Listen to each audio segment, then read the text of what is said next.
पहला कुरिन्थियों अध्याय 1। पौलुस की ओर से, जो परमेश्वर की इच्छा से यीशु मसीह के प्रेरित होने के लिए बुलाया गया और भाई इस सोस्थिनेस की ओर से परमेश्वर की उस कलीसिया के नाम जो कुरिन्थुस में है, अर्थात उनके नाम जो मसीह यीशु में पवित्र किए गए और पवित्र होने के लिए बुलाए गए हैं, और उन सब के नाम भी जो हर जगह हमारे और अपने प्रभु यीशु मसीह के नाम से प्रार्थना करते हैं। हमारे पिता परमेश्वर और प्रभु यीशु मसीह की ओर से तुम्हें अनुग्रह और शांति मिलती रहे। मसीह में आशीषें। मैं तुम्हारे विषय में अपने परमेश्वर का धन्यवाद सदा करता हूँ, पर इसलिए कि परमेश्वर का यह अनुग्रह तुम पर मसीह यीशु में हुआ कि उसमें होकर तुम हर बात में, अर्थात सारे वचन और सारे ज्ञान में धनी किए गए, कि मसीह की गवाही तुम में पक्की निकली, यहाँ तक कि किसी वरदान में तुम्हें घटी नहीं, और तुम हमारे प्रभु यीशु मसीह के प्रकट होने की बाट जोते रहे हो। अब तुम्हें अंत तक दृढ़ भी करेगा कि तुम हमारे प्रभु यीशु मसीह के दिन में निर्दोष ठहरो। परमेश्वर सच्चा है, जिसने तुमको अपने पुत्र हमारे प्रभु यीशु मसीह की संगति में बुलाया है। कलीसिया में फूट। हे भाइयों, मैं तुमसे हमारे प्रभु यीशु मसीह के नाम से विनती करता हूँ कि तुम सब एक ही बात कहो और तुम में फूट न हो, परंतु एक ही मन और एक ही मत होकर मिले रहो। क्योंकि हे मेरे भाइयों, खलोए के घराने के लोगों ने मुझे तुम्हारे विषय में बताया कि तुम में झगड़े हो रहे हैं। मेरे कहने का अर्थ यह है कि तुम में से कोई तो अपने आप को पौलुस का, कोई अपुल्लोस का, कोई कैफा का, तो कोई मसीह का कहता है। क्या मसीह बट गया? क्या पौलुस तुम्हारे लिए क्रूस पर चढ़ाया गया, या तुम्हें पौलुस के नाम पर बपतिस्मा मिला? मैं परमेश्वर का धन्यवाद करता हूँ कि क्रिस्पुस और गयुस को छोड़ मैंने तुम में से किसी को भी बपतिस्मा नहीं दिया। कहीं ऐसा न हो कि कोई कहे कि तुम्हें मेरे नाम पर बपतिस्मा मिला, और हाँ, मैंने स्तिफनास के घराने को भी बपतिस्मा दिया। इनको छोड़ मैं नहीं जानता कि मैंने और किसी को बपतिस्मा दिया, क्योंकि मसीह ने मुझे बपतिस्मा देने को नहीं, वरन सुसमाचार सुनाने को भेजा है, और यह भी शब्दों के ज्ञान के अनुसार नहीं, ऐसा न हो कि मसीह का क्रूस व्यर्थ ठहरे। मसीह परमेश्वर का ज्ञान और सामर्थ्य है, क्योंकि क्रूस की कथा नाश होने वालों के लिए मूर्खता है, परंतु हम उद्धार पाने वालों के लिए परमेश्वर की सामर्थ्य है। क्योंकि लिखा है, मैं ज्ञानवानों को ज्ञान को नष्ट करूंगा और समझदारों की समझ को तुच्छ कर दूंगा। कहाँ रहा ज्ञानवान, कहाँ रहा शास्त्री, कहाँ रहा इस संसार का विवादी? और क्या परमेश्वर ने संसार के ज्ञान को मूर्खता नहीं ठहराया? क्योंकि जब परमेश्वर के ज्ञान के अनुसार संसार ने ज्ञान से परमेश्वर को न जाना, तो परमेश्वर को यह अच्छा लगा कि इस प्रचार की मूर्खता के द्वारा विश्वास करने वालों को उद्धार दे। यहूदी तो चिन्ह चाहते हैं और यूनानी ज्ञान की खोज में है, परंतु हम तो उस क्रूस पर चढ़ाए हुए मसीह का प्रचार करते हैं, जो यहूदियों के लिए ठोकर का कारण और अन्य जातियों के लिए मूर्खता है। परंतु जो बुलाए हुए हैं, क्या यहूदी क्या यूनानी, उनके निकट मसीह परमेश्वर की सामर्थ और परमेश्वर का ज्ञान है। क्योंकि परमेश्वर की मूर्खता मनुष्यों के ज्ञान से ज्ञानवान है, और परमेश्वर की निर्बलता मनुष्यों के बल से बहुत बलवान है। हे भाइयों, अपने बुलाए जाने को तो सोचो कि न शरीर के अनुसार बहुत ज्ञानवान और न बहुत सामर्थी और न बहुत कुलीन बुलाए गए, परंतु परमेश्वर ने जगत के मूर्खों को चुन लिया कि ज्ञानवानों को लज्जित करे, और परमेश्वर ने जगत के निर्बलों को चुन लिया है कि बलवानों को लज्जित करे। और परमेश्वर ने जगत के नीचों और तुच्छों को, वरन जो हैं भी नहीं, उनको भी चुन लिया कि उन्हें जो हैं व्यर्थ ठहराए, ताकि कोई प्राणी परमेश्वर के सामने घमंड न करने पाए, परंतु उसी की ओर से तुम मसीह यीशु में हो, जो परमेश्वर की ओर से हमारे लिए ज्ञान ठहरा, अर्थात धर्म और पवित्रता और छुटकारा, ताकि जैसा लिखा है वैसा ही हो। जो घमंड करे वह प्रभु में घमंड करे।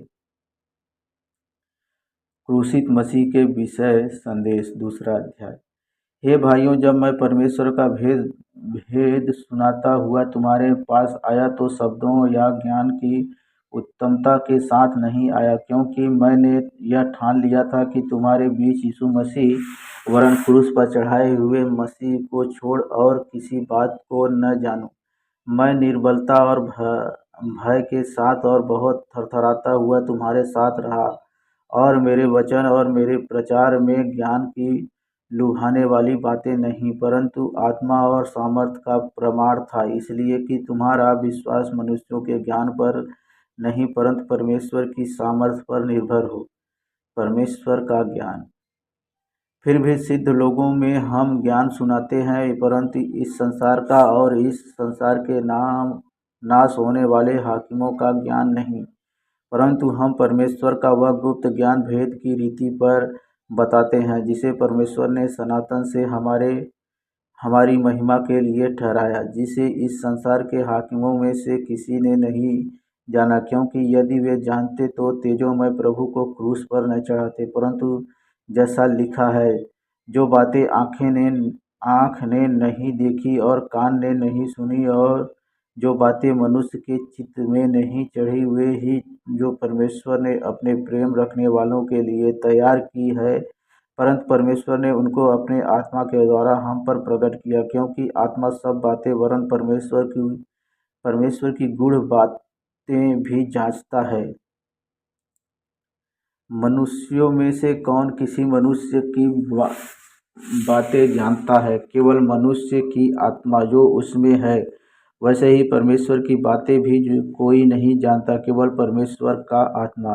परंतु हमने संसार की आत्मा नहीं, परंतु वह आत्मा पाया है जो परमेश्वर की ओर से है, कि हम उन बातों को जाने जो परमेश्वर ने हमें दी हैं, जिनको हम मनुष्यों के ज्ञान की सिखाई हुई बातों में नहीं, परंतु आत्मा की सिखाई हुई बातों में आत्मिक बातें आत्मिक बातों से मिला कर सुनाते हैं। परंतु शारीरिक मनुष्य परमेश्वर के आत्मा की बातें ग्रहण नहीं करता, क्योंकि वे उसकी दृष्टि में मूर्खता की बातें हैं, और न वह उन्हें जान सकता है, क्योंकि उनकी जांच आत्मिक रीति से होती है।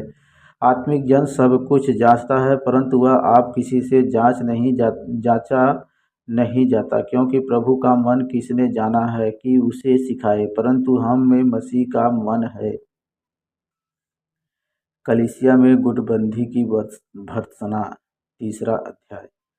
हे भाइयों, मैं तुमसे इस रीति से बातें न कर सका जैसे आत्मिक लोगों से, परंतु जैसे शारीरिक लोगों से, और उनसे जो मसीह में बालक हैं।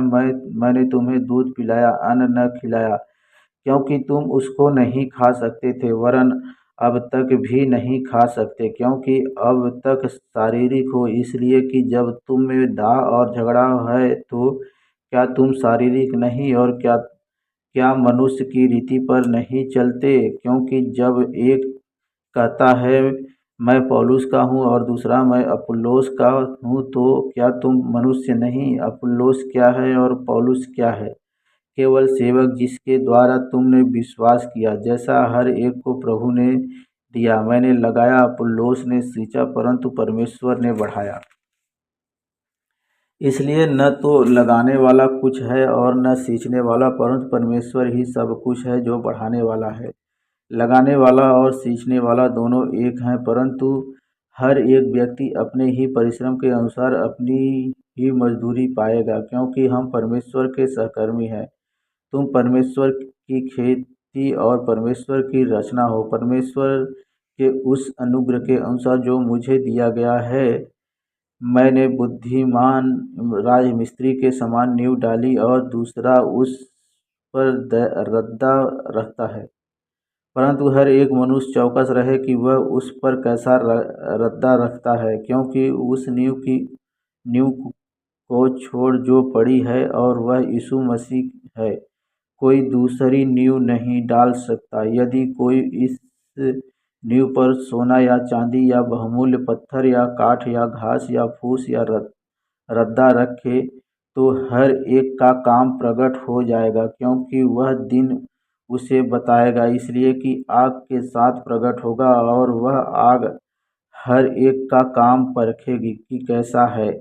जिसका काम उस पर बना हुआ स्थिर रहेगा, वह मजदूरी पाएगा। यदि किसी का काम जल जाएगा तो वह हानि उठाएगा, पर वह आप बच जाएगा, परंतु जलते जलते।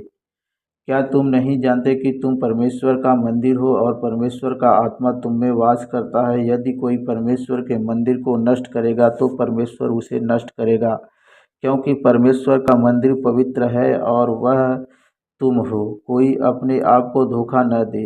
यदि तुम में से कोई इस संसार में अपने आप को ज्ञानी समझे तो मूर्ख बने और कि ज्ञानी हो जाए, क्योंकि इस संसार का ज्ञान परमेश्वर के निकट मूर्खता है। जैसा लिखा है, वह ज्ञानियों को उनकी चतुराई में फंसा देता है। और फिर प्रभु ज्ञानियों के विचारों को जानता है कि वे व्यर्थ हैं, इसलिए मनुष्यों पर कोई घमंड न करे, क्योंकि सब कुछ तुम्हारा है। क्या पौलुस, क्या अपुल्लोस, क्या कैफा, क्या जगत, क्या जीवन, क्या मरण, क्या वर्तमान, क्या भविष्य, सब कुछ तुम्हारा है और तुम मसीह के हो और मसीह परमेश्वर का है। मसीह के प्रेरित, चौथा अध्याय। मनुष्य हमें मसीह के सेवक और परमेश्वर के भेदों के भंडारी समझे। फिर यहाँ भंडारी में यह बात देखी जाती है कि वह विश्वास योग्य हो, परंतु मेरी दृष्टि में यह बहुत छोटी बात है कि तुम या मनुष्यों का कोई न्यायी मुझे परखे, वरन मैं स्वयं अपने आप को नहीं परखता, क्योंकि मेरा मन मुझे किसी बात में दोषी नहीं ठहराता, परंतु इससे मैं निर्दोष नहीं ठहरता, क्योंकि मेरा परखने वाला प्रभु है। इसलिए जब तक प्रभु न आए, समय से पहले किसी बात का न्याय न करो। वही अंधकार की छिपी बातें ज्योति में दिखाएगा और मनों के अभिप्रायों को प्रकट करेगा। तब परमेश्वर की ओर से हर एक की प्रशंसा होगी। हे भाइयों, मैंने इन बातों में तुम्हारे लिए अपनी और अपुल्लोस की चर्चा दृष्टांत की रीति पर की है, इसलिए कि तुम हमारे द्वारा यह सीखो कि लिखे हुए से आगे न बढ़ना और एक के पक्ष में और दूसरे के विरोध में गर्व न करना। क्योंकि तुझ में और दूसरे में कौन भेद करता है, और तेरे पास क्या है जो तूने दूसरे से नहीं पाया, और जबकि तूने दूसरे से पाया है तो ऐसा घमंड क्यों करता है कि मानो नहीं पाया। तुम तो तृप्त हो चुके, तुम धनी हो चुके, तुमने हमारे बिना राज्य किया, परंतु भला होता कि तुम राज करते, कि हम भी तुम्हारे साथ राज करते। मेरी समझ में परमेश्वर ने हम प्रेरितों को सबके बाद उन लोगों का समान ठहराया है जिनकी मृत्यु की आज्ञा हो चुकी हो, क्योंकि हम जगत और स्वर्गदूतों और मनुष्यों के लिए एक तमाशा ठहरे हैं। हम मसीह के लिए मूर्ख हैं, परंतु तुम मसीह में बुद्धिमान हो। हम निर्बल हैं, परंतु तुम बलवान हो। तुम आदर पाते हो, परंतु हम निरादर होते हैं। हम इस घड़ी तक भूखे प्यासे और नंगे हैं और घूसे खाते हैं और मारे मारे फिरते हैं और अपने ही हाथों से काम करके परिश्रम करते हैं। लोग हमें बुरा कहते हैं, हम आशीष देते हैं। वे सताते हैं, हम सहते हैं। वे बदनाम करते हैं, हम विनती करते हैं। हम आज तक जगत का कूड़ा और सब वस्तुओं की खुरचन के समान ठहरते हैं। चेतावनी। मैं तुम्हें लज्जित करने के लिए ये बातें नहीं लिखता, परंतु अपने प्रिय बालक जानकर तुम्हें चिताता हूँ, क्योंकि यदि मसीह में तुम्हारे सिखाने वाले 10,000 भी होते तो भी तुम्हारे पिता बहुत से नहीं, इसलिए कि मसीह यीशु में सुसमाचार के द्वारा मैं तुम्हारा पिता हुआ। इसलिए मैं तुमसे विनती करता हूँ कि मेरी सी चाल चलो। इसलिए मैंने तीमुथियुस को, जो प्रभु में मेरा प्रिय और विश्वास योग्य पुत्र है, तुम्हारे पास भेजा है। वह तुम्हें मसीह में मेरा चरित्र स्मरण कराएगा, जैसे मैं हर एक जगह, हर एक कलीसिया में उपदेश करता हूँ। कुछ तो ऐसे फूल गए हैं मानो मैं तुम्हारे पास आने ही का नहीं, परंतु प्रभु ने चाहा तो मैं तुम्हारे पास शीघ्र ही आऊँगा और उन फूले हुओं की बातों को नहीं परंतु उनकी सामर्थ्य को जान लूँगा, क्योंकि परमेश्वर का राज्य बातों में नहीं परंतु सामर्थ्य में है। तुम क्या चाहते हो? क्या मैं छड़ी लेकर तुम्हारे पास आऊँ या प्रेम और नम्रता की आत्मा के साथ? कलीसिया में अनैतिकता, 5वां अध्याय।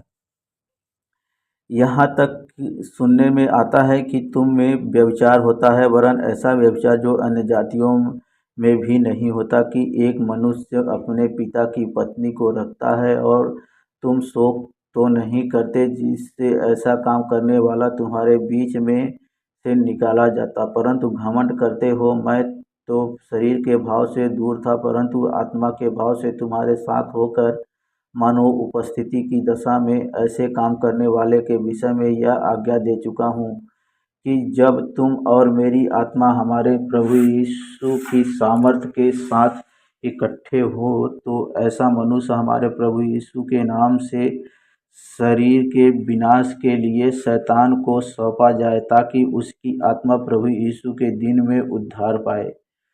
तुम्हारा घमंड करना अच्छा नहीं। क्या तुम नहीं जानते कि थोड़ा सा खमीर पूरे गूथे हुए आटे को खमीर कर देता है? पुराना खमीर निकाल कर अपने आप को शुद्ध करो कि नया गूथा हुआ आटा बन जाओ, ताकि तुम अखमीरी हो, क्योंकि हमारा भी फसह जो हम मसीह है बलिदान हुआ है। इसलिए आओ हम उत्सव में आनंद मनावें, न तो पुराने खमीर से और न बुराई और दुष्टता के खमीर से, परंतु सिधाई और सच्चाई की अखमीरी रोटी से। मैंने अपनी पत्री में तुम्हें लिखा है कि व्यभिचारियों की संगति न करना, यह नहीं कि तुम बिल्कुल इस जगत के व्यभिचारियों या लोभियों या अंधेर करने वालों या मूर्ति पूजकों की संगति न करो, क्योंकि इस दशा में तो तुम्हें जगत में से निकल जाना ही पड़ता। पर मेरा कहना यह है कि यदि कोई भाई कह कर व्यभिचार या लोभी या मूर्ति पूजक या गाली देने वाला या पियक्कड़ या अंधेर करने वाला हो, तो उसकी संगति मत करना, वरन ऐसे मनुष्य के साथ खाना भी न खाना, क्योंकि मुझे बाहर वालों का न्याय करने से क्या काम? क्या तुम भीतर वालों का न्याय नहीं करते? परंतु बाहर वालों का न्याय परमेश्वर करता है। इसलिए उस कुकर्मी को अपने बीच में से निकाल दो।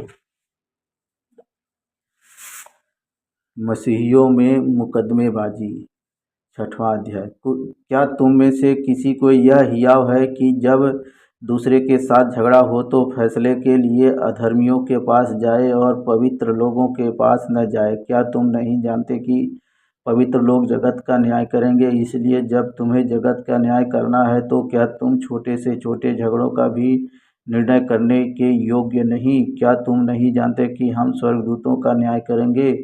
तो क्या सांसारिक बातों का निर्णय न करें? यदि तुम्हें सांसारिक बातों का निर्णय करना हो, तो क्या उन्हीं को बैठाओगे जो कलीसिया में कुछ नहीं समझे जाते हैं? मैं तुम्हें लज्जित करने के लिए यह कहता हूँ। क्या सचमुच तुम में एक भी बुद्धिमान नहीं मिलता जो अपने भाइयों का निर्णय कर सके? तुम में भाई भाई में मुकदमा होता है, और वह भी अविश्वासियों के सामने। परंतु सचमुच तुम में बड़ा दोष तो यह है कि आपस में मुकदमा करते हो। अन्याय क्यों नहीं सहते? अपनी हानि क्यों नहीं सहते? परंतु तुम तो स्वयं अन्याय करते और हानि पहुँचाते हो, और वह भी भाइयों को। क्या तुम नहीं जानते कि अन्यायी लोग परमेश्वर के राज्य के वारिस न होंगे? धोखा न खाओ, न वेश्यागामी, न मूर्ति पूजक, न परस्त्रीगामी, न लुच्चे, न पुरुषगामी, न चोर, न लोभी, न पियक्कड़, न गाली देने वाले, न अंधेर करने वाले परमेश्वर के राज्य के वारिस होंगे। और तुम में से कितने ऐसे ही थे, परंतु तुम प्रभु यीशु मसीह के नाम से और हमारे परमेश्वर के आत्मा से धोए गए और पवित्र हुए और धर्मी ठहरे। देह परमेश्वर की महिमा के लिए। सब वस्तुएं मेरे लिए उचित तो हैं, परंतु सब वस्तुएं लाभ की नहीं, वरन सब वस्तुएं मेरे लिए उचित हैं, परंतु मैं किसी बात के अधीन न होऊंगा।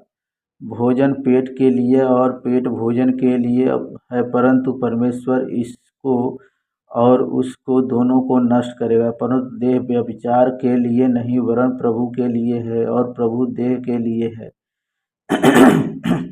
परमेश्वर ने अपनी सामर्थ से प्रभु को जिलाया और हमें भी जिलाएगा, क्योंकि तुम नहीं जानते कि तुम्हारी देह मसीह के अंग है।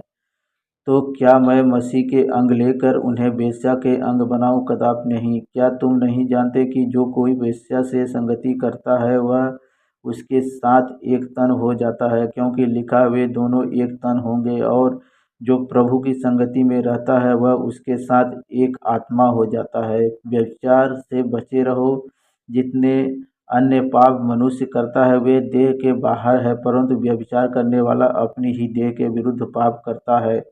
क्या तुम नहीं जानते कि तुम्हारी देह पवित्र आत्मा का मंदिर है, जो तुम में वास बसा हुआ है, और तुम्हें परमेश्वर की ओर से मिला है, और तुम अपने नहीं हो, क्योंकि दाम देकर मोल लिए गए हो। इसलिए अपनी देह के द्वारा परमेश्वर की महिमा करो। विवाह से संबंधित प्रश्न। 7वां अध्याय। उन बातों के विषय में जो तुमने लिखी, यह अच्छा है कि पुरुष स्त्री को न छुए, परंतु व्यभिचार के डर से हर एक पुरुष की पत्नी और हर एक स्त्री का पति हो। पति अपनी पत्नी का हक पूरा करे, और वैसे ही पत्नी भी अपने पति का। पत्नी को अपनी देह पर अधिकार नहीं, पर उसके पति का अधिकार है। वैसे ही पति को भी अपनी देह पर अधिकार नहीं, परंतु पत्नी का है।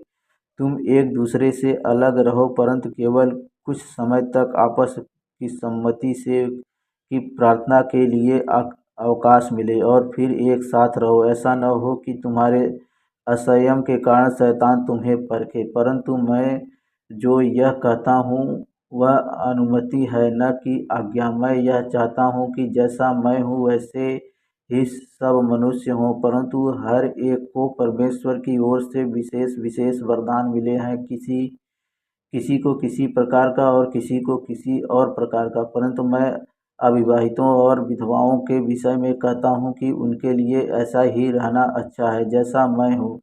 परंतु यदि वे संयम न कर सके तो विवाह करें, क्योंकि विवाह करना कामातुर रहने से भला है।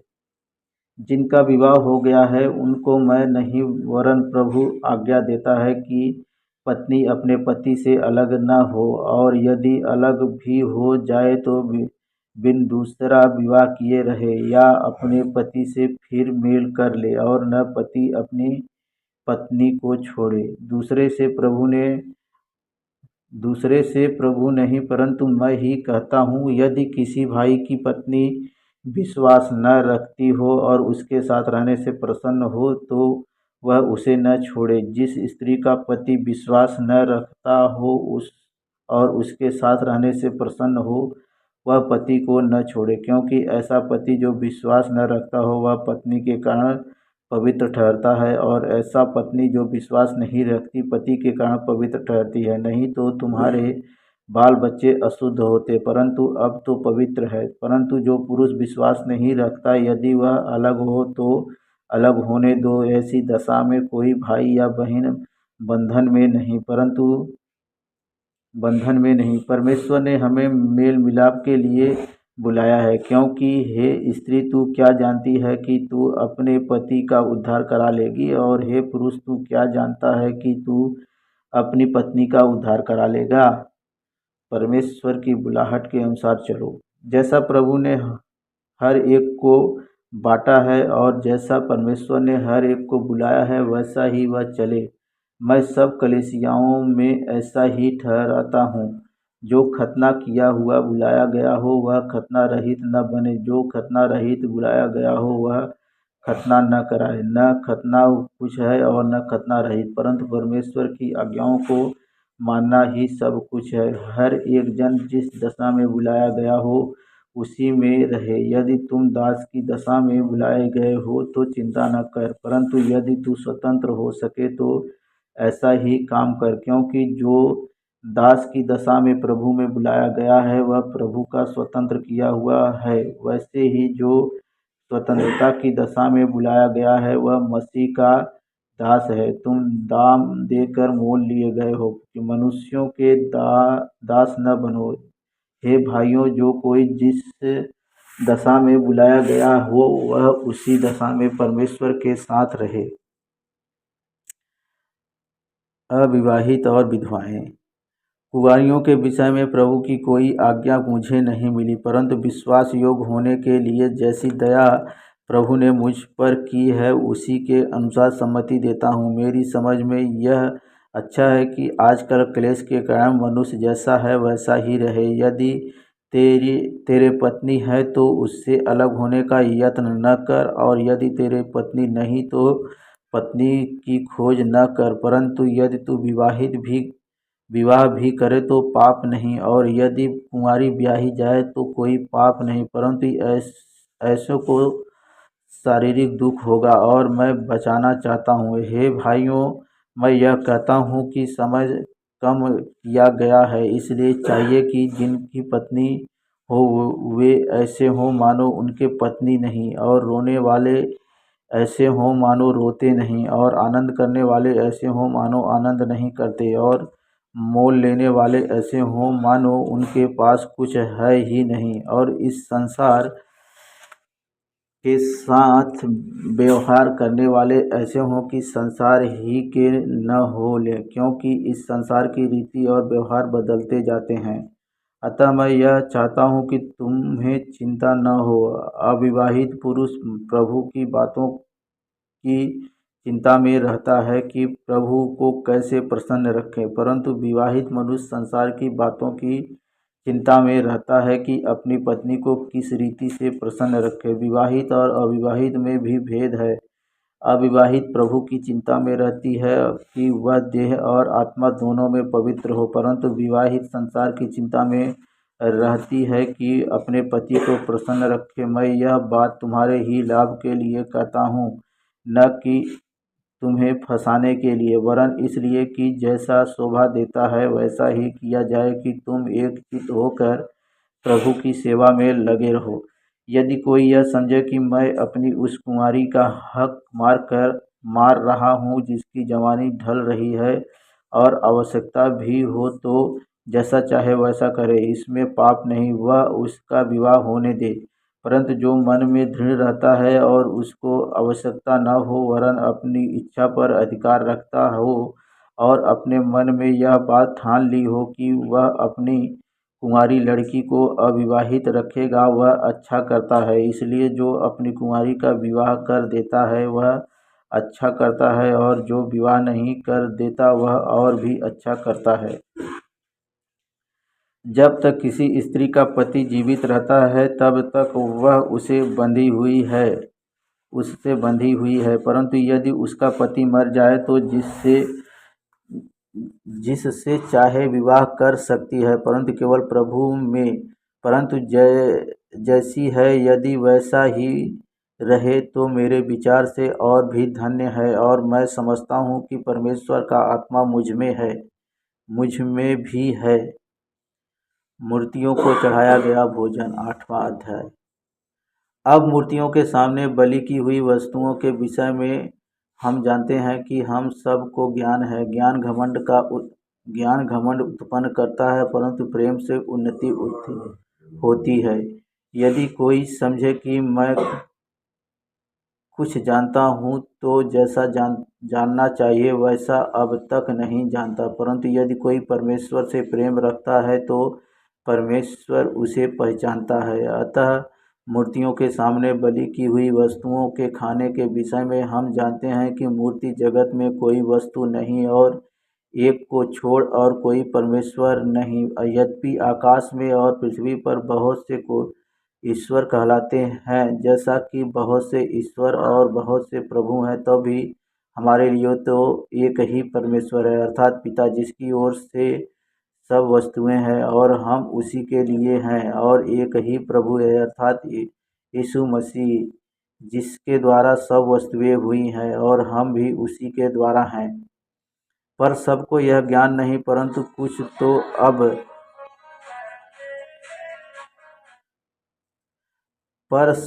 सबको यह ज्ञान नहीं, परंतु कुछ तो अब तक मूर्ति को कुछ समझने के कारण मूर्तियों के सामने बलि की हुई वस्तु को कुछ समझ कर खाते हैं और उनका विवेक निर्बल होने के कारण अशुद्ध हो जाता है। भोजन हमें परमेश्वर के निकट नहीं पहुंचाता। यदि हम न खाएं तो हमारी कुछ हानि नहीं और यदि खाएं तो कुछ लाभ नहीं। परंतु सावधान, ऐसा न हो कि तुम्हारी यह स्वतंत्रता कहीं निर्बलों के लिए ठोकर का कारण हो जाए, क्योंकि यदि कोई तुझ ज्ञानी को मूर्ति के मंदिर में भोजन करते देखे और वह निर्बल जन हो, तो क्या उसके विवेक को मूर्ति के सामने बलि की हुई वस्तु खाने का साहस न हो जाएगा? इस रीति से तेरे ज्ञान के कारण वह निर्बल भाई जिसके लिए मसीह मरा नष्ट हो जाएगा। इस प्रकार भाइयों के विरुद्ध अपराध करने से और उनके निर्बल विवेक को चोट पहुँचाने से तुम मसीह के विरुद्ध अपराध करते हो। इस कारण यदि भोजन मेरे भाई को ठोकर खिलाए तो मैं कभी किसी रीति से मांस न खाऊंगा, न हो कि मैं अपने भाई के लिए ठोकर का कारण बनूं। 9वां अध्याय, प्रेरित के अधिकार और कर्तव्य। क्या मैं स्वतंत्र नहीं? क्या मैं प्रेरित नहीं? क्या मैंने यीशु को जो हमारा प्रभु है नहीं देखा? क्या तुम प्रभु में मेरे बनाए हुए नहीं? यदि मैं दूसरों के लिए प्रेरित नहीं तो भी तुम्हारे लिए तो हूँ, क्योंकि तुम प्रभु में मेरी प्रेरिताई पर छाप हो। जो मुझे जांचते हैं उनके लिए यही मेरा उत्तर है। क्या हमें खाने पीने का अधिकार नहीं? क्या हमें यह अधिकार नहीं कि किसी मसीही बहन के साथ विवाह करके उसे लिए फिरें, जैसा अन्य प्रेरित और प्रभु के भाई और कैफा करते हैं? या केवल मुझे और बरनबास को ही अधिकार नहीं कि कमाई करना छोड़े? कौन कभी अपनी गिरह से खाकर सिपाही का काम करता है? कौन दाख की बारी लगाकर उसका फल नहीं खाता? कौन भेड़ों की रखवाली करके उनका दूध नहीं पीता? क्या मैं ये बातें मनुष्य ही की रीति पर बोलता हूँ? क्या व्यवस्था भी यही नहीं कहती? क्योंकि मूसा की व्यवस्था में लिखा है, दाँवते समय चलते हुए बैल का मुँह न बाँधना। क्या परमेश्वर बैलों ही की चिंता करता है या विशेष करके हमारे लिए कहता है? हाँ, हमारे लिए ही लिखा है, क्योंकि उचित है कि जोतने वाला आशा से जोते और दाँवने वाला भागी होने की आशा से दाँवनी करे। अतः जब कि हमने तुम्हारे लिए आत्मिक वस्तुएं बोई, तो क्या यह कोई बड़ी बात है कि तुम्हारी शारीरिक वस्तुएं भी फसल काटें? जब दूसरों का तुम पर यह अधिकार है तो क्या हमारा इससे अधिक न होगा? परंतु हम यह अधिकार काम में नहीं लाए, परंतु सब कुछ सहते हैं कि हमारे द्वारा मसीह के सुसमाचार में कुछ रुकावट न हो। क्या तुम नहीं जानते कि जो मंदिर में सेवा करता है वे मंदिर में से खाते हैं, और जो वेदी की सेवा करता है वे वेदी के साथ भागी होते हैं? इसी रीति से प्रभु ने भी ठहराया कि जो लोग सुसमाचार सुनाते हैं उनकी जीविका सुसमाचार से हो। परंतु मैं इनमें से कोई भी बात काम में न लाया, और मैंने ये बातें इसलिए नहीं लिखी कि मेरे लिए ऐसा किया जाए, क्योंकि इससे तो मेरा मरना ही भला है कि कोई मेरे घमंड को व्यर्थ ठहराए। यदि मैं सुसमाचार सुनाऊं तो मेरे लिए कुछ घमंड की बात नहीं, क्योंकि यह तो मेरे लिए अवश्य है। यदि मैं सुसमाचार न सुनाऊं तो मुझ पर हाय, क्योंकि यदि अपनी इच्छा से यह करता हूँ तो मजदूरी मुझे मिलती है, और यदि अपनी इच्छा से नहीं करता तब ही भंडारीपन मुझे सौंपा गया है। तो मेरी कौन सी मजदूरी है?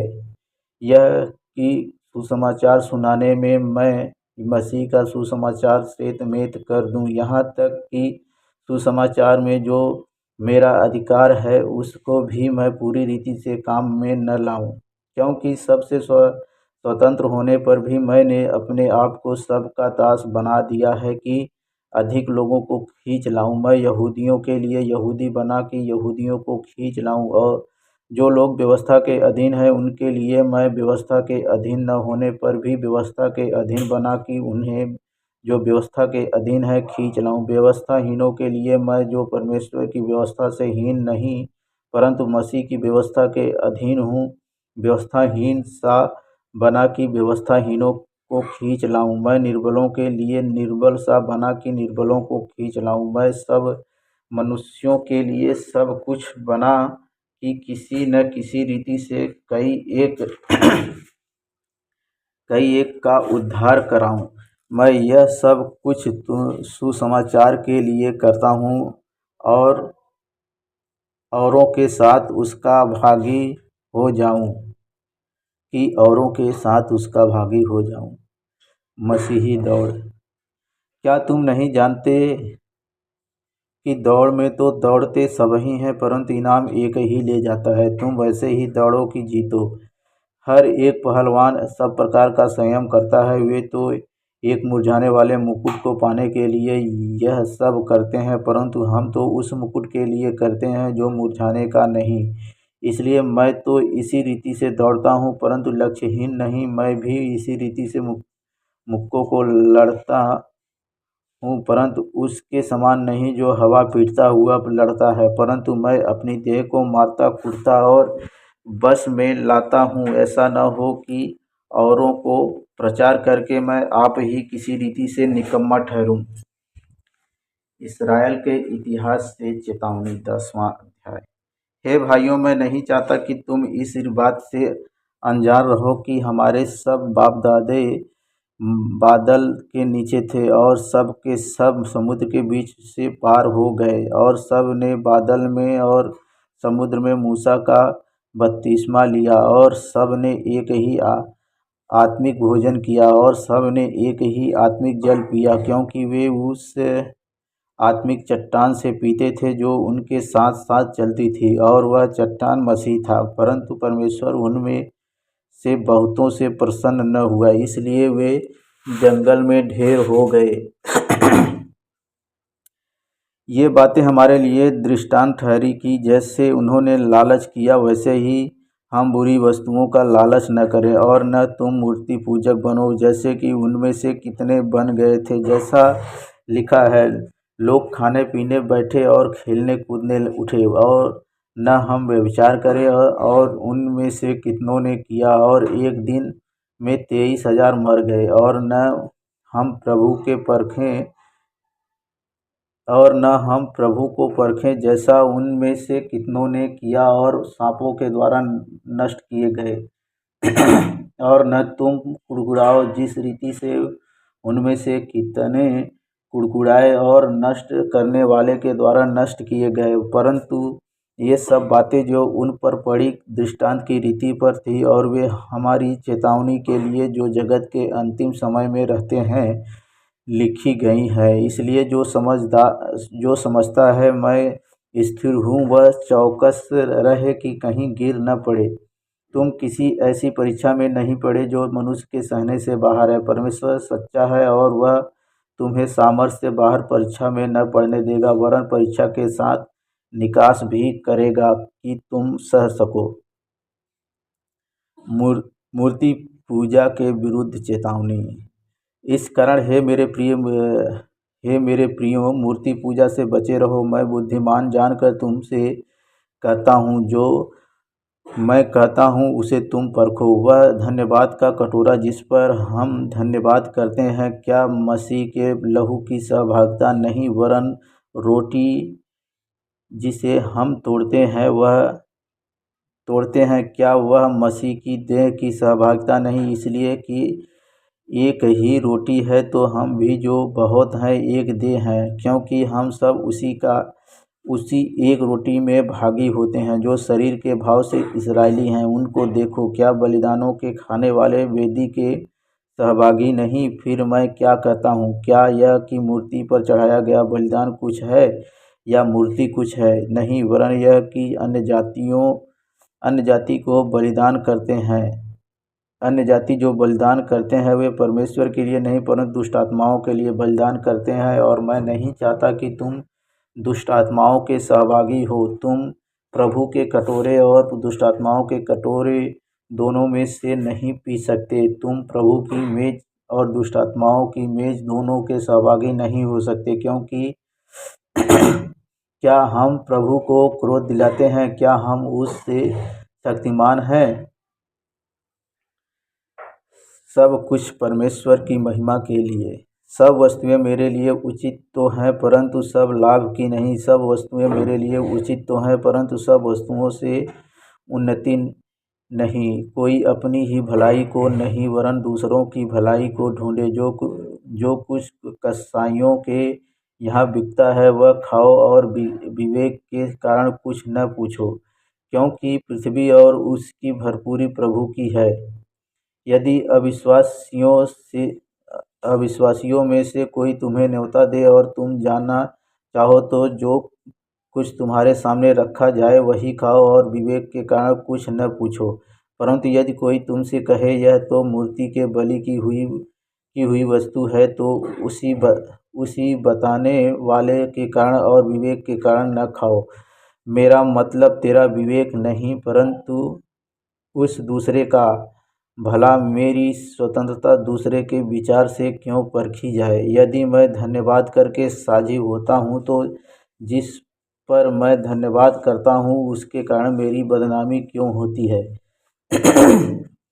इसलिए तुम चाहे खाओ, चाहे पियो, चाहे जो कुछ करो, सब कुछ परमेश्वर की महिमा के लिए करो। तुम न यहूदियों, न यूनानियों और न परमेश्वर की कलीसिया के लिए ठोकर के कारण बनो। जैसा मैं भी सब बातों में सब को प्रसन्न रखता हूँ, और अपना नहीं परंतु बहुतों का लाभ ढूंढता हूँ कि वे उद्धार पाएं। तुम मेरी सी चाल चलो, जैसा मैं मसीह की सी चाल चलता हूँ। 11वां अध्याय। आराधना में सिर ढाकना। हे भाइयों, मैं तुम्हें सराहता हूँ कि सब बातों में तुम मुझे स्मरण करते हो, और जो परंपराएं मैंने तुम्हें सौंपी हैं उनका पालन करते हो। परंतु मैं चाहता हूँ कि तुम यह जान लो कि हर एक पुरुष का सिर मसीह है और स्त्री का सिर पुरुष है। मसीह का सिर परमेश्वर है। जो पुरुष सिर ढाके हुए प्रार्थना या भविष्यवाणी करता है वह अपने सिर का अपमान करता है, परंतु जो स्त्री उघाड़े सिर से प्रार्थना या भविष्यवाणी करती है वह अपने सिर का अपमान करती है, क्योंकि वह मुंडी होने के बराबर है। यदि स्त्री ओढ़नी न ओढ़े तो बाल भी कटा ले। यदि स्त्री के लिए बाल कटाना या मुंडन कराना लज्जा की बात है तो ओढ़नी ओढ़े। हाँ, पुरुष को अपना सिर ढाकना उचित नहीं, क्योंकि वह परमेश्वर का स्वरूप और महिमा है, परंतु स्त्री पुरुष की महिमा है, क्योंकि पुरुष स्त्री से नहीं हुआ परंतु स्त्री पुरुष से हुई है। और पुरुष स्त्री के लिए नहीं सिरजा गया, परंतु स्त्री पुरुष के लिए सिरजी गई है। इसीलिए स्वर्गदूतों के कारण स्त्री को उचित है कि अधिकार अपने सिर पर रखे। तब भी प्रभु में न तो स्त्री बिना पुरुष और न पुरुष बिना स्त्री के है, क्योंकि जैसे स्त्री पुरुष से है वैसे ही पुरुष स्त्री के द्वारा है। परंतु सब वस्तुएं परमेश्वर से हैं। तुम आप ही विचार करो, क्या स्त्री को उघाड़े सिर परमेश्वर से प्रार्थना करना शोभा देता है? क्या स्वाभाविक रीति से भी तुम नहीं जानते कि यदि पुरुष लंबे बाल रखे तो उसके लिए अपमान है, परंतु यदि स्त्री लंबे बाल रखे तो उसके लिए शोभा है, क्योंकि बाल उसको ओढ़ने के लिए दिए गए हैं। परंतु यदि कोई विवाद करना चाहे तो यह जान ले कि न हमारी और न परमेश्वर की कलीसियाओं की ऐसी रीति है। प्रभु भोज के विषय में। परंतु यह आज्ञा देते हुए मैं तुम्हें नहीं सराहता, इसलिए कि तुम्हारे इकट्ठे होने से पहले नहीं परंतु हानि होती है, क्योंकि पहले तो मैं यह सुनता हूँ कि जब तुम कलीसिया में इकट्ठे होते हो तो तुम में फूट होती है। और मैं इस पर कुछ कुछ विश्वास भी करता हूँ, क्योंकि दलबंदी भी तुम में अवश्य होगी, इसलिए कि जो लोग तुम में खरे हैं वे प्रकट हो जाएं।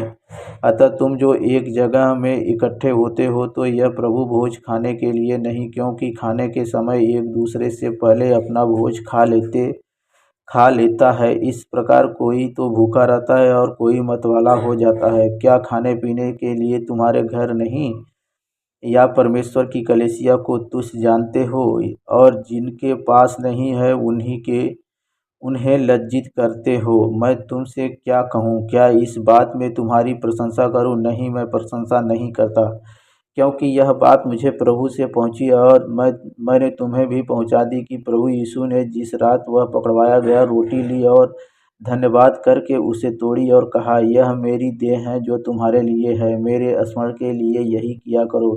इसी रीति से उसने बियारी के पीछे कटोरा भी लिया और कहा, यह कटोरा मेरे लहू में नई वाचा है। जब कभी पियो तो मेरे स्मरण के लिए यही किया करो। क्योंकि जब कभी तुम यह रोटी खाते और यह कटोरा में से पीते हो तो प्रभु की मृत्यु को जब तक वह न आए प्रचार करते हो। इसलिए जो कोई अनुचित रीति से प्रभु की रोटी खाए या उसके कटोरे में से पिए, वह प्रभु की देह और लहू का अपराधी ठहरेगा। इसलिए मनुष्य अपने आप को जांच ले और इसी रीति से इस रोटी में से खाए और इस कटोरे में से पिए, क्योंकि जो खाते पीते समय प्रभु के देह को न पहचाने, वह इस खाने और पीने से अपने ऊपर दंड लाता है।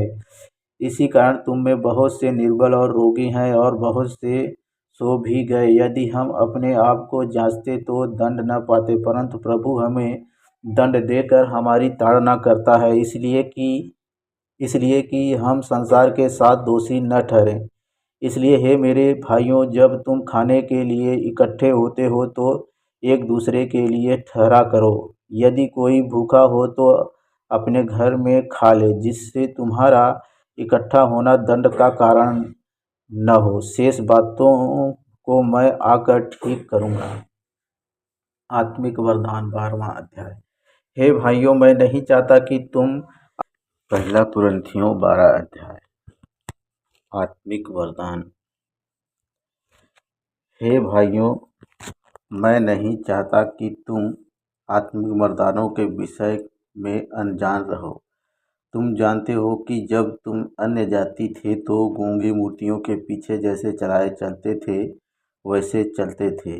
इसलिए मैं तुम्हें चेतावनी देता हूँ कि जो कोई परमेश्वर की आत्मा की अगुवाई से बोलता है, वह नहीं कहता कि यीशु श्रापित है, और न कोई पवित्र आत्मा के बिना कह सकता है कि यीशु प्रभु है।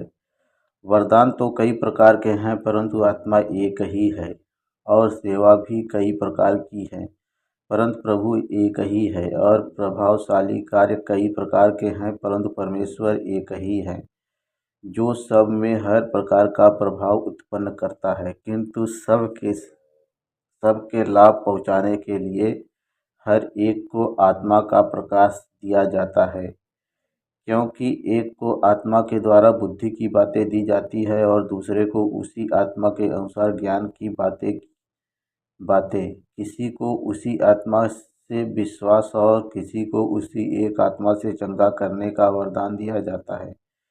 फिर किसी को सामर्थ्य के काम करने की शक्ति, और किसी को भविष्यवाणी की, और किसी को आत्माओं को परख, और किसी को अनेक प्रकार की भाषा, और किसी को भाषाओं का अर्थ बताना। परंतु ये सब प्रभावशाली कार्य वही एक आत्मा कराता है, और जिसे जो चाहता है वह बांट देता है। देह एक, अंग अनेक। क्योंकि जिस प्रकार देह तो एक है और उसके अंग बहुत से हैं, और उस एक देह के सब अंग बहुत होने पर भी सब मिलकर एक ही देह हैं, उसी प्रकार मसीह भी है। क्योंकि हम सब ने, क्या यहूदी हो, क्या यूनानी, क्या दास हो, क्या स्वतंत्र, एक ही आत्मा के द्वारा एक देह होने के लिए बपतिस्मा लिया है, और हम सबको एक ही आत्मा पिलाया गया। इसलिए कि देह में एक ही अंग नहीं परंतु बहुत से हैं। यदि पाँव कहे मैं हाथ नहीं है इसलिए देह का नहीं, तो क्या वह इस कारण देह का नहीं। और यदि कान कहे मैं आँख नहीं इसलिए देह का नहीं, तो क्या वह इस कारण देह का नहीं? यदि सारी देह आँख ही होती तो सुनना कहाँ होता? यदि सारी देह कान ही होती तो सूंघना कहाँ होता? परंतु सचमुच परमेश्वर ने अंगों को अपनी इच्छा के अनुसार एक एक करके देह में रखा है। यदि वे सब एक ही अंग होते तो देह कहाँ होती? परंतु अब अंग तो बहुत से हैं परंतु देह एक ही है। आँख हाथ से नहीं कह सकती मुझे तेरी आवश्यकता नहीं, और न सिर पाँवों से कह सकता है मुझे तुम्हारी आवश्यकता नहीं, परंतु देह के वे अंग जो दूसरों से निर्बल लगते हैं बहुत ही आवश्यक हैं। दूसरों से निर्बल लगते हैं बहुत ही आवश्यक हैं। और देह के जिन अंगों को हम आदर के योग्य नहीं समझते उन्हीं को हम अधिक आदर देते हैं, और हमारे शोभाहीन अंग और भी बहुत शोभायमान हो जाते हैं। फिर भी हमारे शोभायमान अंगों की इसकी आवश्यकता नहीं। परंतु परमेश्वर ने देह को ऐसा बना दिया है कि जिस अंग को आदर की घटी थी उसी को और भी बहुत आदर मिले, ताकि देह में फूट न पड़े परंतु अंग एक दूसरे की बराबर चिंता करे। इसलिए यदि एक अंग दुख पाता है तो सब अंग उसके साथ दुख पाते हैं, और यदि एक अंग की बड़ाई होती है तो उसके साथ सब अंग आनंद मनाते हैं। इसी प्रकार तुम सब मिलकर मसीह की देह हो और अलग अलग उसके अंग हो। और परमेश्वर ने कलीसिया में अलग अलग व्यक्ति नियुक्त किया है, प्रथम प्रेरित, दूसरे भविष्यवक्ता, तीसरे शिक्षक, फिर सामर्थ्य के काम करने वाले, फिर चंगा करने वाले और उपकार करने वाले और प्रबंध करने वाले और नाना प्रकार की भाषा बोलने वाले। क्या सब प्रेरित हैं? क्या सब भविष्यवक्ता हैं? क्या सब उपदेशक हैं? क्या सब सामर्थ्य के काम करने वाले हैं? क्या सबको चंगा करने का वरदान मिला है? क्या सब नाना प्रकार की भाषा बोलते हैं? क्या सब अनुवाद करते हैं? तुम बड़े से बड़े वरदानों की धुन में रहो, परंतु मैं तुम्हें और भी सबसे उत्तम मार्ग बताता हूँ। प्रेम सबसे उत्तम मार्ग। 13वां अध्याय। यदि मैं मनुष्यों और स्वर्गदूतों की बोलियां बोलूं और प्रेम न रखूं तो मैं ठनठनाता हुआ पीतल और झनझनाती हुई झाँझ हूँ।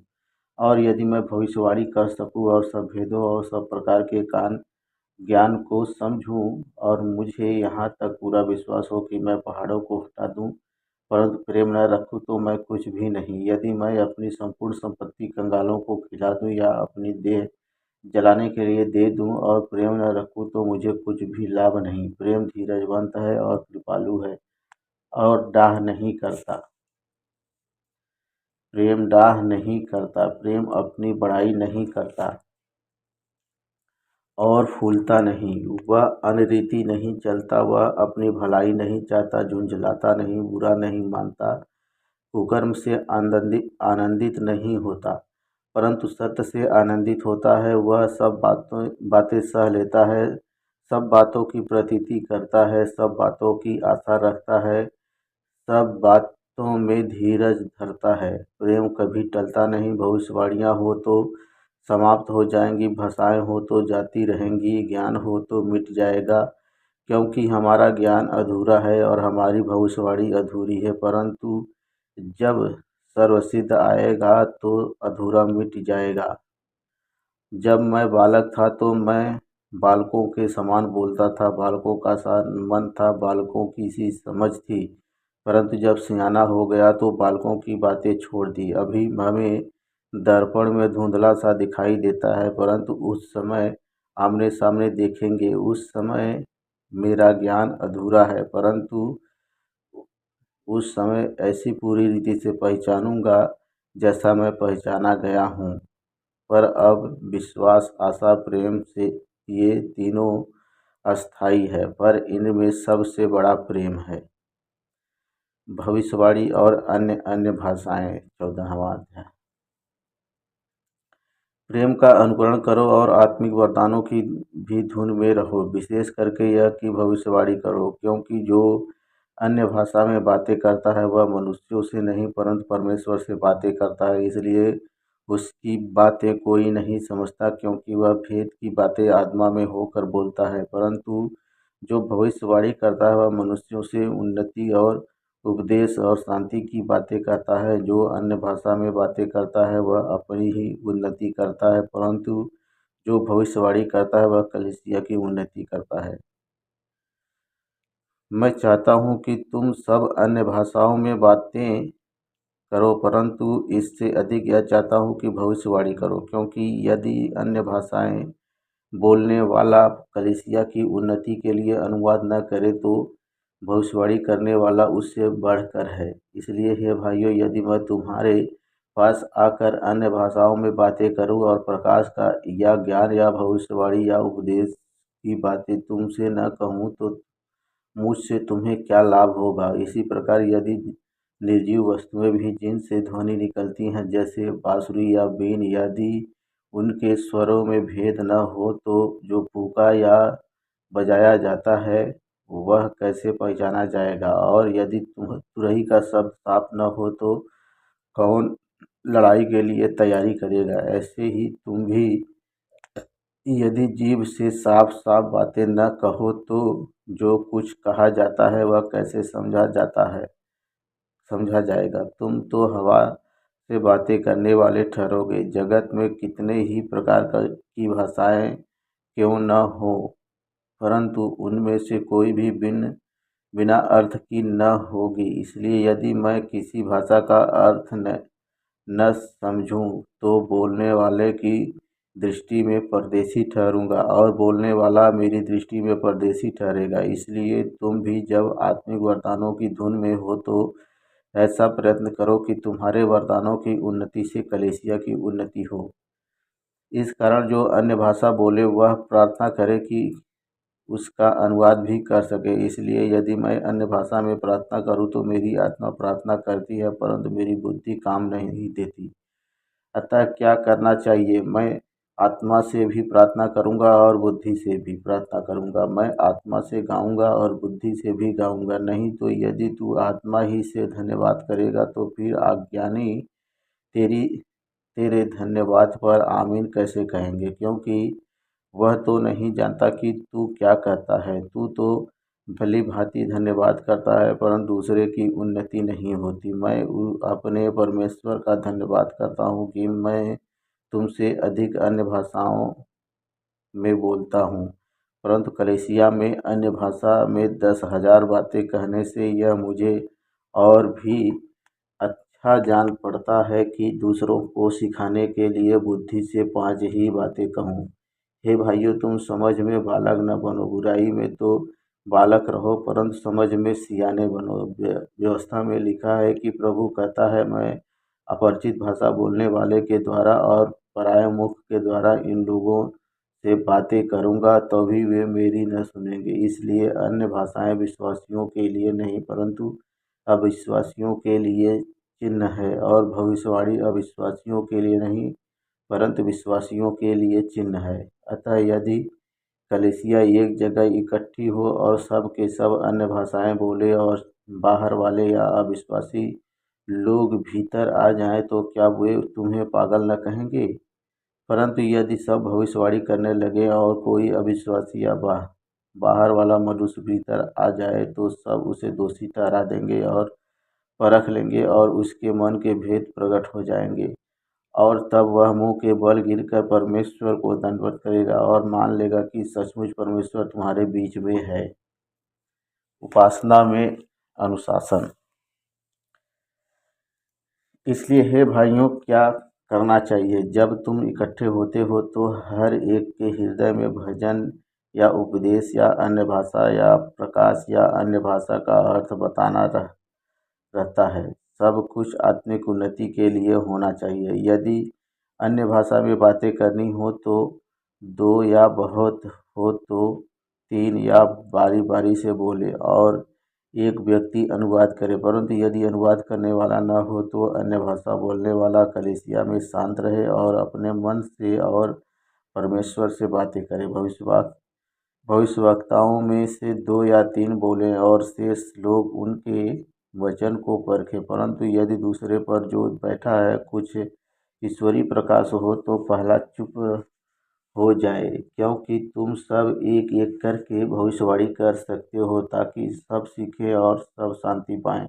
और भविष्यवक्ताओं की आत्मा भविष्यवक्ताओं के वश में है, क्योंकि परमेश्वर गड़बड़ी का नहीं परंतु शांति का परमेश्वर है। जैसा पवित्र लोगों की सब कलीसियाओं में है, स्त्रियां कलीसिया की सभा में चुप रहें, क्योंकि उन्हें बातें करने की आज्ञा नहीं परंतु अधीन रहने की आज्ञा है, जैसा व्यवस्था में लिखा है।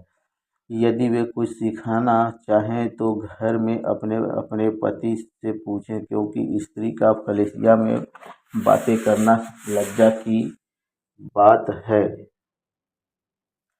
क्या परमेश्वर का वचन तुम में से निकला है या केवल तुम ही तक पहुँचा है?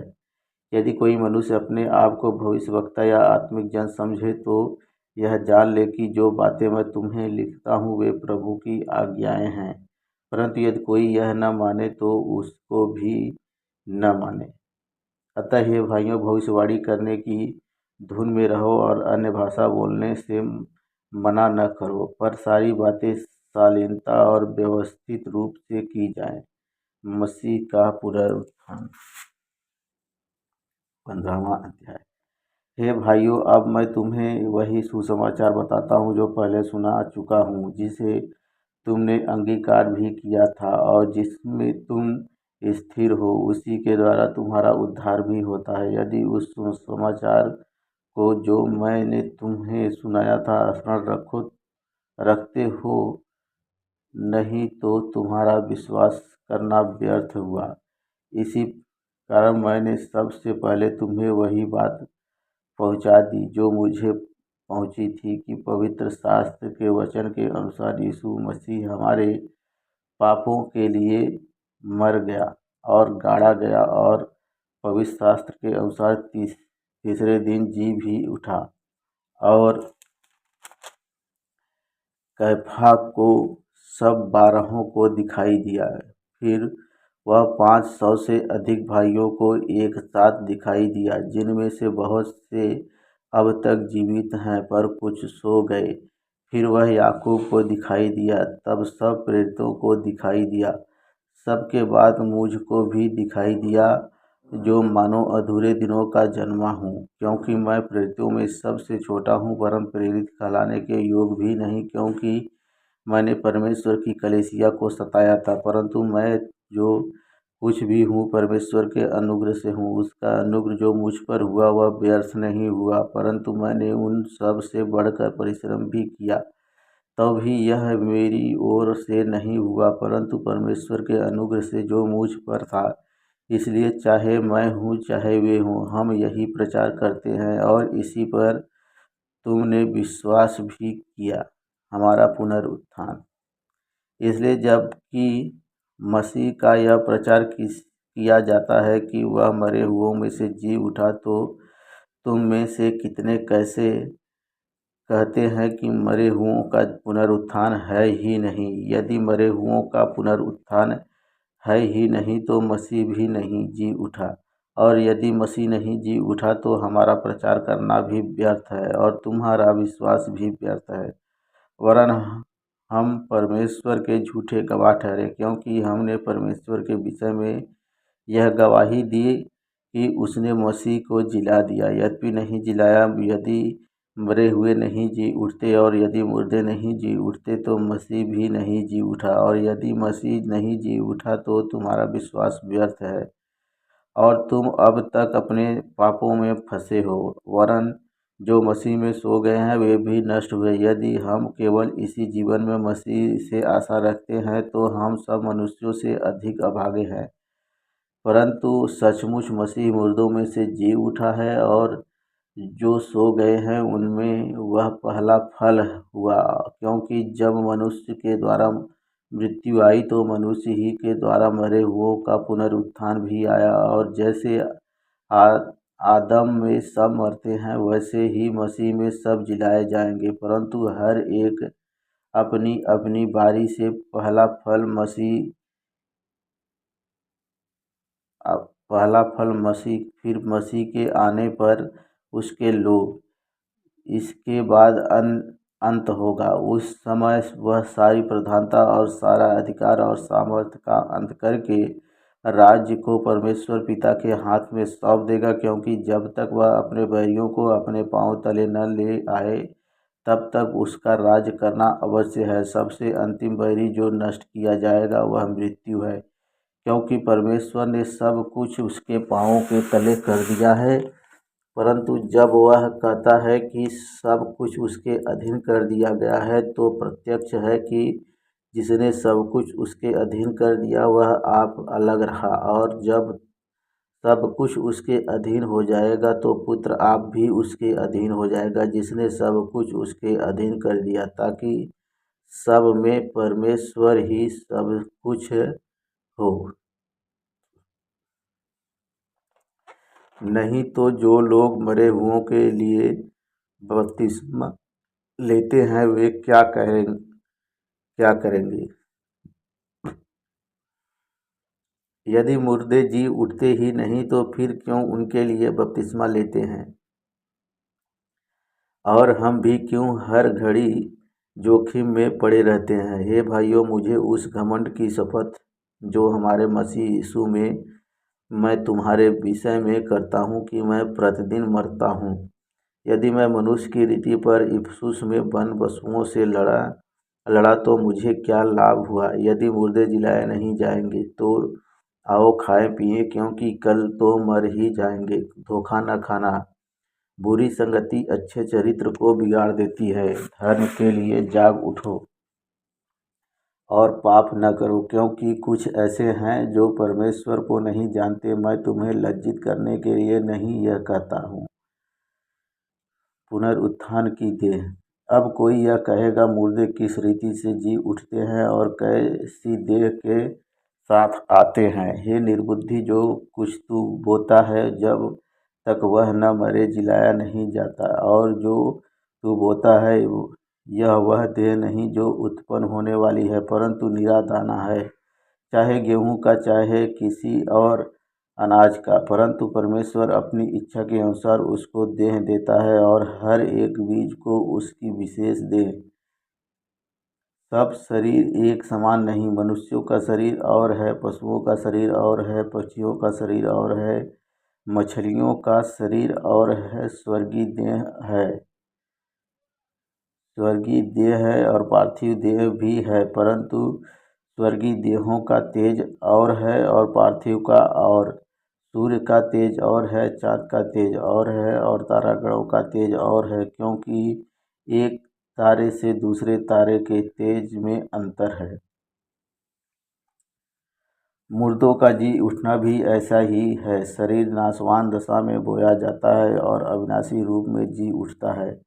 वह अनादर के साथ बोया जाता और तेज के साथ जी उठता है। निर्बलता के साथ बोया जाता है और सामर्थ्य के साथ जी उठता है। स्वाभाविक देह बोई जाती है और आत्मिक देह जी उठती है। जबकि स्वाभाविक देह है तो आत्मिक देह भी है। ऐसा ही लिखा भी है कि प्रथम मनुष्य अर्थात आदम जीवित प्राणी बना और अंतिम आदम जीवनदायक आत्मा बना, परंतु पहले आत्मिक न था पर स्वाभाविक था, इसके बाद आत्मिक हुआ। प्रथम मनुष्य धरती से अर्थात मिट्टी का था, दूसरा मनुष्य स्वर्गीय है, और जैसा वह मिट्टी का था वैसे ही वे भी हैं जो मिट्टी के हैं, और जैसा वह स्वर्गीय है वैसे ही वे भी हैं जो स्वर्गीय हैं। और जैसे हमने उसका रूप धारण किया जो मिट्टी का था, वैसे ही उस स्वर्गीय का रूप भी धारण करेंगे। हे भाइयों, मैं यह कहता हूँ कि मांस और लहू परमेश्वर के राज के अधिकारी नहीं हो सकते, और न नाशवान अविनाशी का अधिकारी हो सकता है। देखो, मैं तुमसे भेद की बात कहता हूँ, हम सब नहीं सोएंगे, परंतु सब बदल जाएंगे, और यह क्षण भर में पलक मारते ही अंतिम तुरही फूंकते ही होगा। क्योंकि तुरही फूंकी जाएगी और मुर्दे अविनाशी दशा में उठाए जाएंगे और हम बदल जाएंगे। क्योंकि अवश्य है कि यह नाशवान देह अविनाश को पहन ले और यह मरणहार देह अमरता को पहन ले। और जब यह नाशवान अविनाश को लेगा और यह मरणहार अमरता को पहन लेगा, तब वह वचन जो लिखा है पूरा हो जाएगा। जय ने मृत्यु को निगल लिया। हे मृत्यु तेरी जय कहाँ रही, हे मृत्यु तेरा डंक कहाँ रहा। मृत्यु का डंक पाप है और पाप का बल व्यवस्था है, परंतु परमेश्वर का धन्यवाद हो जो हमारे प्रभु यीशु मसीह के द्वारा हमें जयवंत करता है। इसलिए हे मेरे प्रिय भाइयों, दृढ़ और अटल रहो और प्रभु के काम में सर्वदा बढ़ते जाओ, क्योंकि यह जानते हो कि तुम्हारा परिश्रम प्रभु में व्यर्थ नहीं है। विश्वास के लिए दान, विश्वासियों के लिए दान, 16वां अध्याय। अब उस चंदे के विषय में जो पवित्र लोगों के लिए किया जाता है, जैसी आज्ञा मैंने गलातियों की कलीसियाओं को दी, वैसा ही तुम भी करो। सप्ताह के पहले दिन तुम में से हर एक अपनी आमदनी के अनुसार कुछ अपने पास रख छोड़ा करे कि मेरे आने पर चंदा न करना पड़े। और जब मैं आऊँगा तो जिन्हें तुम चाहोगे उन्हें मैं चिट्ठियाँ देकर भेज दूँगा कि तुम्हारा दान यरूशलेम पहुँचा दें। यदि मेरा भी जाना उचित हुआ तो वे मेरे साथ जाएंगे। पौलुस की यात्रा का कार्यक्रम। मैं मकीदुनिया होकर तुम्हारे पास आऊँगा, क्योंकि मुझे मकीदुनिया होकर जाना ही है, परंतु संभव है कि तुम्हारे यहाँ ही ठहर जाऊँ और शरद ऋतु तुम्हारे यहाँ काटूँ। तब जिस ओर मेरा जाना हो उस ओर तुम मुझे पहुँचा देना, क्योंकि मैं अब मार्ग में तुझ से भेंट करना नहीं चाहता, परंतु मुझे आशा है कि यदि प्रभु चाहे तो कुछ समय तक तुम्हारे साथ रहूँगा, परंतु मैं पिन्तेकुस्त तक इफिसुस में रहूँगा, क्योंकि मेरे लिए वहाँ एक बड़ा और उपयोगी द्वार खुला है और विरोधी बहुत से हैं। यदि तीमुथियुस आ जाए तो देखना कि वह तुम्हारे यहाँ निडर रहे, क्योंकि वह मेरे समान प्रभु का काम करता है। इसलिए कोई उसे तुच्छ न जाने, परंतु उसे कुशल से इस ओर पहुँचा दे कि मेरे पास आ जाए, क्योंकि मैं उसकी बाट जोह रहा हूँ कि वह भाइयों के साथ आए। भाई अपुल्लोस से मैंने बहुत विनती की है कि तुम्हारे पास भाइयों के साथ जाए, परंतु उसने इस समय जाने की कुछ भी इच्छा न की, परंतु जब अवसर पाएगा तब आ जाएगा। अंतिम आदेश और अभिवादन। जागते रहो, विश्वास में स्थिर रहो, पुरुषार्थ करो, बलवंत हो, जो कुछ करते हो परमेश्वर से करो। हे भाइयों, तुम स्तिफनास के घराने को जानते हो कि वे अखया के पहले फल हैं और पवित्र लोगों की सेवा के लिए तैयार रहते हैं। इसलिए मैं तुमसे विनती करता हूँ कि ऐसों के अधीन रहो, वरन हर एक के जो इस काम में परिश्रमी और सहकर्मी है। मैं स्तिफनास और फुर्तुनातुस और अखईकुस के आने से आनंदित हूँ, क्योंकि उन्होंने तुम्हारी घटी को पूरा किया है। उन्होंने मेरी और तुम्हारी आत्मा को चैन दिया है। इसलिए ऐसों को मानो। आसिया की कलीसिया की ओर से तुमको नमस्कार। अक्विला और प्रिस्का का और उनके घर की कलीसिया का भी तुमको प्रभु में बहुत बहुत नमस्कार। सब भाइयों का तुमको नमस्कार। पवित्र चुंबन से आपस में नमस्कार करो। मुझ पौलुस का अपने हाथ का लिखा हुआ नमस्कार। यदि कोई प्रभु से प्रेम न रखे तो वह शापित हो। हे हमारे प्रभु यीशु का अनुग्रह तुम पर होता रहे। मेरा प्रेम मसीह यीशु में तुम सब के साथ रहे। आमीन आमीन।